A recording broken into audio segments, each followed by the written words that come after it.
Mesdames, Messieurs, bonjour.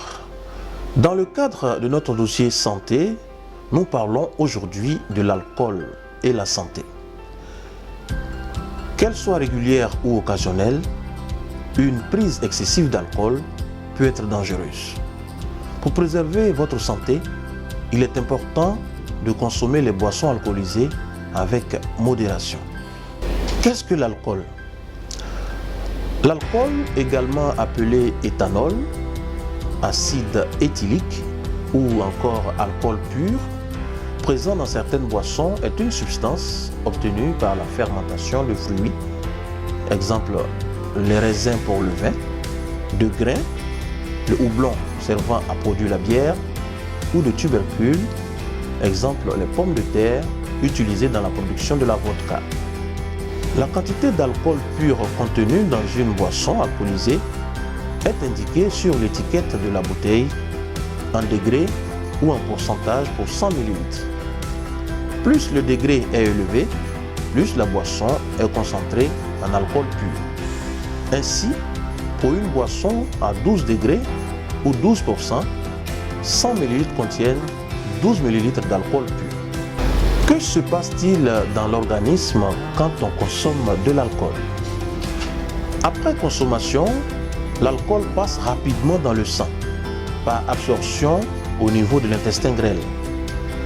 La concentration d'alcool dans le sang est maximale au bout de 45 minutes si l'alcool est bu à jeun et au bout de 90 minutes s'il est pris au cours d'un repas.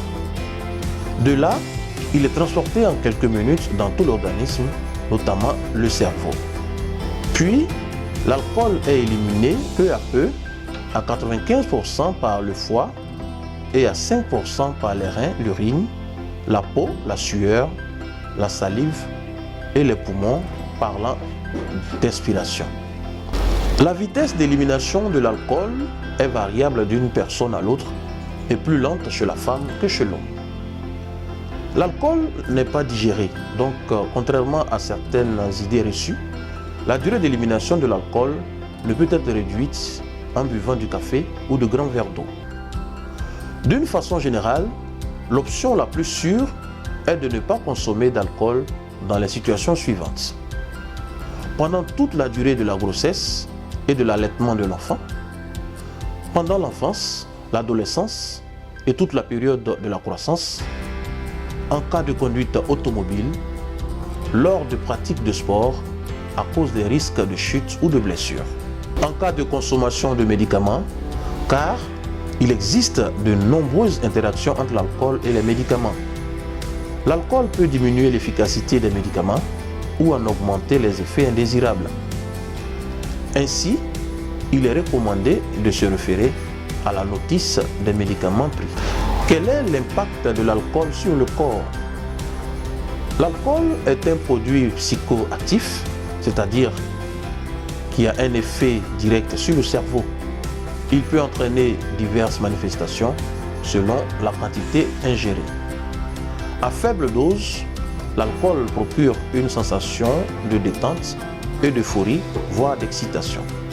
À plus forte dose, l'alcool provoque l'ivresse, qui se traduit par exemple par une mauvaise coordination des mouvements, des troubles de l'équilibre et des chutes, une augmentation du temps de réaction, une diminution plus nette des réflexes et de la vigilance, des troubles de la vue, des difficultés pour parler. On pourrait également parler aussi des troubles de la mémoire et une confusion. La consommation très importante d'alcool peut entraîner une somnolence, voire une perte de connaissance. C'est le coma éthylique. L'alcool peut provoquer des maladies digestives, neurologiques, cardiovasculaires et même des cancers. Une envie incontrôlable de consommer de l'alcool caractérise la dépendance. Pendant la grossesse, il peut y avoir des effets graves et définitifs sur le développement du fœtus. Au-delà des risques immédiats, l'abus d'alcool a des effets importants à long terme et réduit l'espérance de vie de plusieurs années. Mesdames, Messieurs, c'est ici que prend fin ce dossier santé sur l'alcool et la santé. Merci de l'avoir suivi. L'information continue tous les jours sur santé24tv.net.